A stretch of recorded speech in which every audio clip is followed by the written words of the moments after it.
అసలు గుడిలో ధ్వజస్తంభం ఎందుకుంటుందో తెలుసా? దీని వెనుక అద్భుతమైన సైన్స్ మరియు ఆధ్యాత్మిక రహస్యం ఉంది. మనం గుడికి వెళ్ళగానే ధ్వజస్తంభానికి నమస్కారం చేస్తాం, కానీ అది ఒక పవర్ఫుల్ ఎనర్జీ సెంటర్ అని చాలామందికి తెలియదు. మొదట సైన్స్ విషయానికొస్తే, ధ్వజస్తంభం అనేది ఒక అద్భుతమైన లైట్నింగ్ అరెస్టర్. ఇది ఎలా పనిచేస్తుందంటే, సాధారణంగా గుడులు ఎత్తైన ప్రదేశాల్లో లేదా కొండల మీద ఉంటాయి. వర్షాకాలంలో పిడుగులు పడే అవకాశం అక్కడ చాలా ఎక్కువ.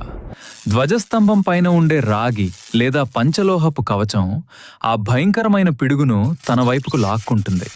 అలా గ్రహించిన విద్యుత్తును ఆలయానికి ఏ నష్టం కలగకుండా నేరుగా భూమిలోకి పంపిస్తుంది.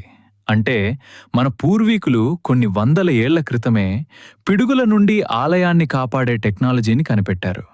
ఇక దీని ఆధ్యాత్మిక రహస్యం తెలిస్తే మీరు షాక్ అవుతారు. ఆలయ నిర్మాణం మన శాస్త్రాల